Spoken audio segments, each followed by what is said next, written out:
Why do you believe that you're the man to knock him off? Because I'm the best. That's why. Break, don't punch, don't punch, don't punch. Hold up. Break.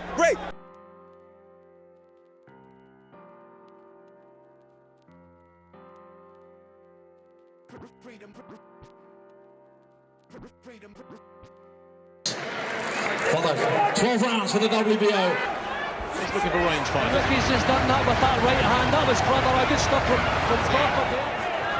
And getting through and a nice fake with the eyes there. That was really clever, that from Crawford, and he's got him in trouble. That's never happened before, but Crawford is going for it. Burns catches him with the left, but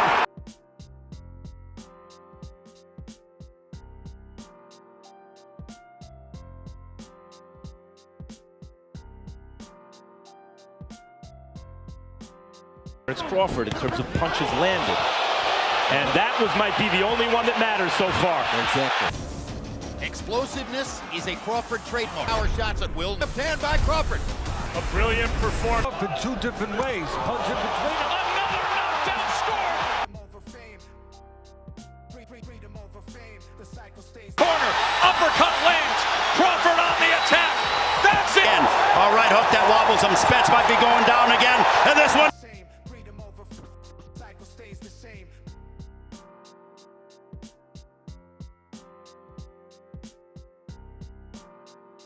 I'm gonna stop you. Easy.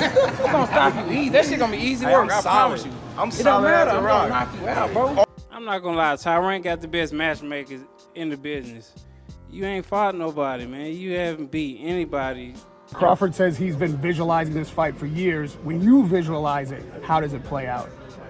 It play out me just, breaking them, mentally, physically, shit, damn near spiritually. It's just, me just breaking his will. Hopefully, I don't break his face too bad and just, come out with the victory. I ain't got no options for y'all. The smartest thing you can do is to stay away from Terence. That's the smartest thing. You're a legendary promoter. I like that. We got 2 weeks to go before you take on Terence Crawford. It's the fight you've been waiting for an awful long time, the fight of a lifetime. How are you doing with your training and with the camp, having moved here to Las Vegas? Training been going great. I'm ready to fight, ready to put on a great show, a one-sided ass beating.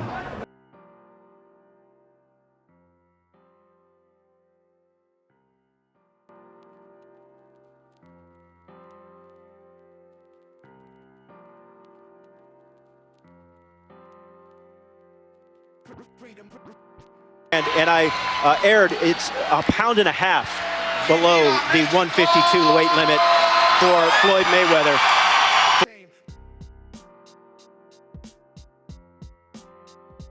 Mayweather with the jab, sticks the right hand. Canelo sticks the jab. Nice double jab through the guard in that right. This generation, that's why it's 6-1 in rounds. And what we have had, though, are some interesting rounds of booty. Punch him, right hand by.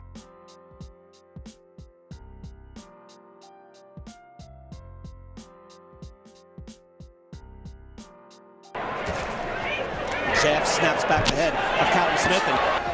68-66 Canelo. He's only 2 rounds. Shots to the body, and the plan is not the same. Oh, he just got hurt. Thinking, he should. good exchange that time, right hand.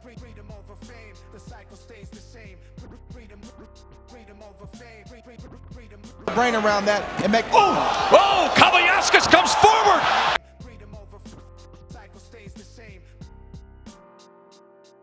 Tagged in that second round? No, he's not. Edwards landing 30%. He had a 19-10 power connect.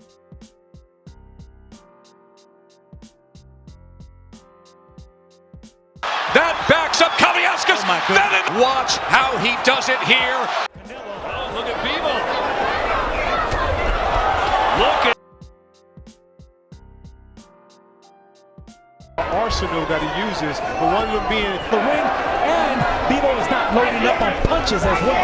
Bivol is throwing combinations. He's landing. He's having more success landing punches.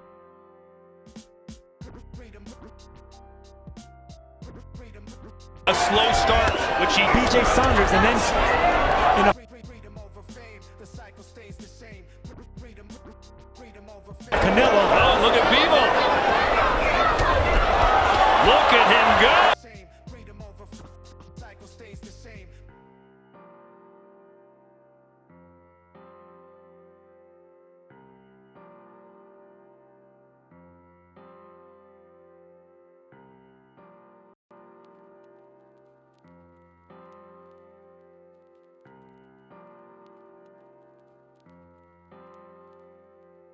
Freedom over fame. Freedom over cycle stays the same.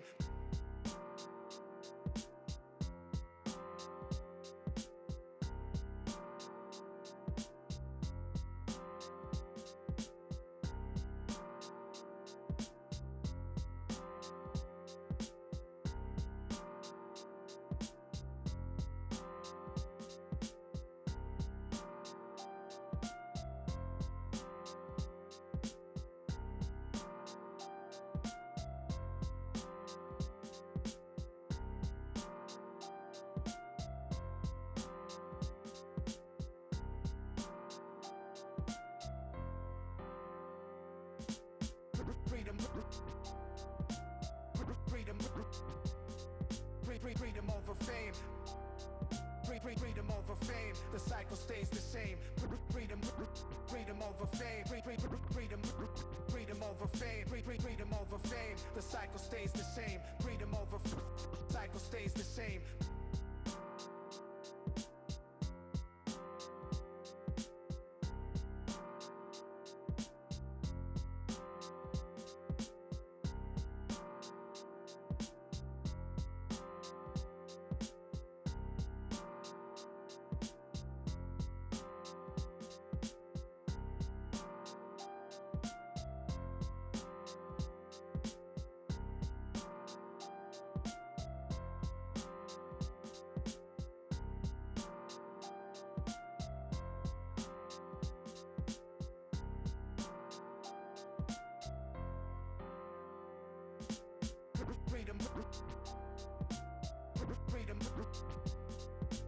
Freedom over fame.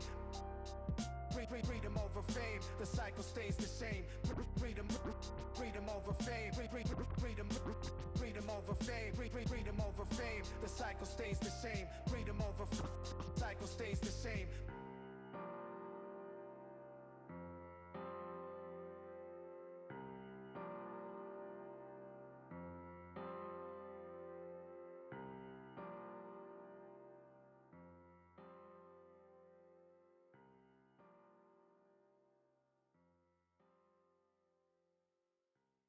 Yeah, but you know what I mean? I think Terence gonna do what he do, man. I think Terence might stop him.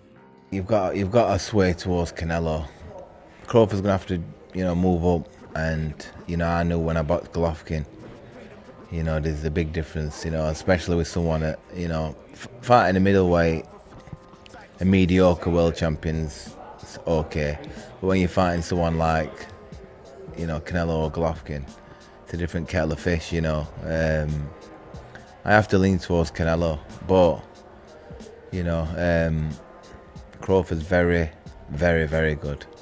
That's why this fight's really important for him and to him. And after watching Canelo against Skull, and I know it was Skull, and I think he's the fresher guy in there. And I very rarely back against Canelo Alvarez, but it would not surprise me at all if Crawford won that fight. Chances against those two guys, chances against Bud's chances against Canelo, we should probably say, right? Because he'd probably go into that fight as an underdog. Can he win that fight? It's very interesting, can he win? Yes. Will he win is the big question, because the potential of speed, high quality defense, when Canelo fought Charlo, besides the knockdown, Charlo was able to protect himself very well against Canelo's onslaught. The only problem was, while protecting himself, there was no offense.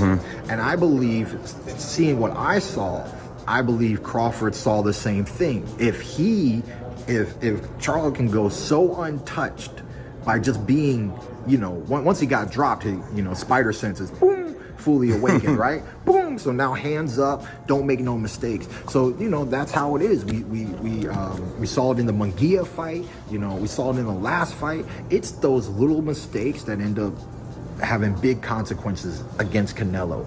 It's a hard one to call, and I'm gonna tell you why it's a hard one to call. It's a hard one to call because it'll all be predicated upon how Canelo approaches the fight. If Canelo approaches the fight like he's the man and he can box and outbox Terence Crawford, he'll get beat. If he comes out and shows that he really wants to go out and prove whether he's still the best, he might win. So it all depends on which Canelo come to the dance. I know back then you told me you don't see it. There's weight classes for a reason. He's just kind of a smaller guy. That's just kind of what it is. Do you still feel that way? Absolutely. I think he's a great fighter, but Bob Foster was also. Right. He's moving up to a guy that has never been hurt, other than a fluke punch by Jose Cotto. He's moved up and fought some of the best punchers in the bigger divisions and controlled them. So it's a tough task for Terence.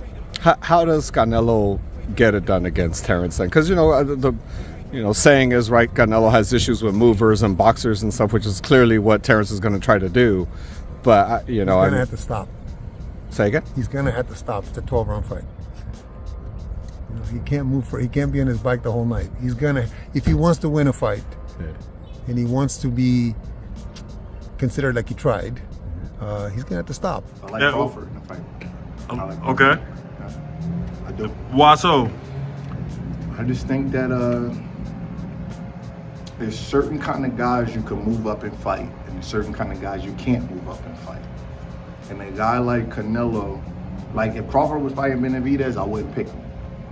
You know what I mean? It's the downhill pressure, it's the size, it's the hand speed, it's the relentlessness of having to push that big body off you all night. I wouldn't pick him. But Canelo is more methodical. He's smaller. He's coming from a lower weight division. He slowed down his step. Crawford's longer. He's more agile. He's taller. He has better conditioning. He got better feet. Even though he's older, I think he's fresher. Crawford all day. Crawford all day. He might stop him. I'm gonna bet, and I don't even bet. My son be doing all the betting. I don't do too much betting, but I'm gonna tell you, Crawford gonna stop him. Stoppage.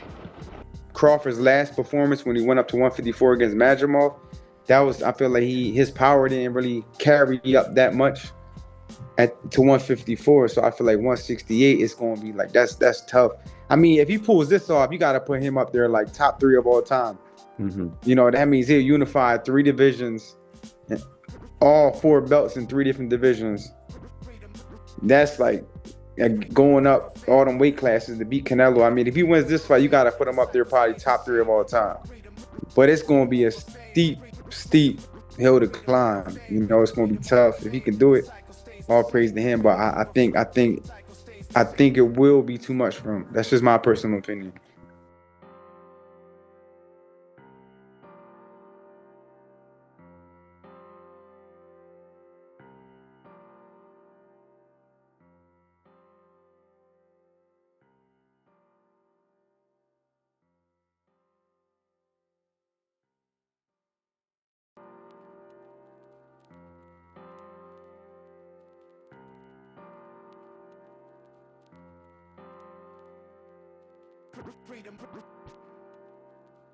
Freedom.